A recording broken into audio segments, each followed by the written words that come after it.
Hey guys, my name is Madeline Blaze. I'm a shooter, and I've been getting a lot of requests to upload a video about, the certain techniques I use in shooting. In summary, my form starts with the idea of creating a straight line, and so what I mean by that is I set my right hand up, or left hand if you're a left-hand shooter. I set my right side of my body completely aligned with the hoop. There's a few different levels to that. So the first level is feet. I know a lot of people don't line their feet up like this, but this is just my theory, and I don't know, it kind of worked itself together through the years. So I start with my feet shoulder width apart like a lot of people teach, but I like my toes and my feet, my right foot aligned with the hoop and my left foot only slightly behind. I don't know if you can see that, but it's only slightly behind my right foot. I think it's crucial that you shoot facing the hoop. I know a lot of people shoot like this way with their feet facing that direction, but I don't teach that. I like everything facing that hoop. So the straight line is going to go all the way starting from your right leg.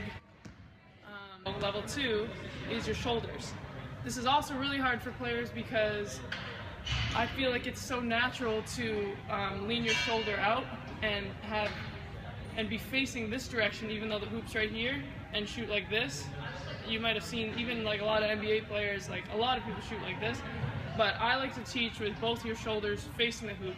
My whole theory is if you shoot in a straight line, it's going to go in because the hoop's straight.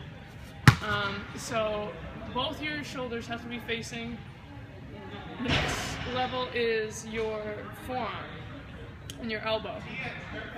I like to teach a 90-degree angle. So this is the 90-degree angle I'm talking about right here. So you need to look down at your shoulder and your elbow and see if you're in a 90-degree angle. After you get the 90-degree angle, a lot of players like to, sag their arm in and shoot above their head. I teach that the ball should be on the side of your head.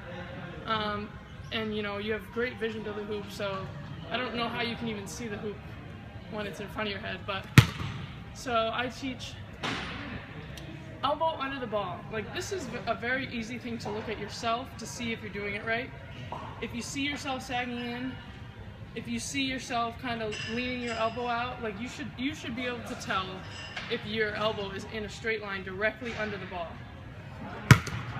So we got the legs, we got the shoulders, we got the 90-degree, the straight elbow, forearm under the ball. The next step is your fingertips. Now I have giant hands, so it really helps me honestly, but the way that you should be grabbing the ball is so hard that it should have balance. Like, you should be able to do this. Granted, I can palm the ball, so it's easier for me, but you need strength in your fingertips because that will give you control over the ball. A lot of people just kind of place the ball in their hand and let it sit there, but you're not going to really have control when you're letting go. Like this way, when you're really gripping the ball hard, like you're going to be able to, when you release, you're going to have a lot of control. The last step is your follow. So if you have a firm grip, when you extend, everything should still be straight. I flick my wrists so that it resembles like a swan. I'll bring this closer. It should be a straight swan, and all my fingertips are together.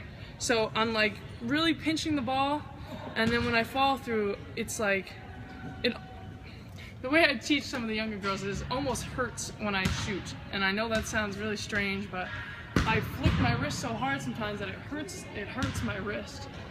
But you're gonna get a ton of backspin if you do that, and that's really just gonna help your shot.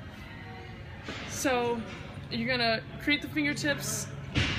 This is such an easy thing to fix because at the end of your shot, if you look up and you see that your hand is not like this, then you did something wrong.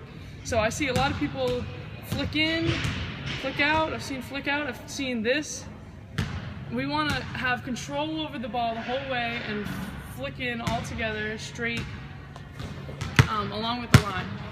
The last thing with form shooting is because you're shooting on this line, it should go straight.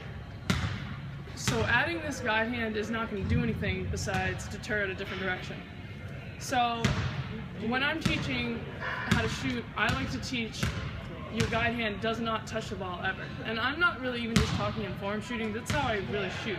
Of course I catch the ball in a game when I'm shooting, but once I go up for the shot, I'm really just leaving my guide hand alone. Like, I just use it to catch, really.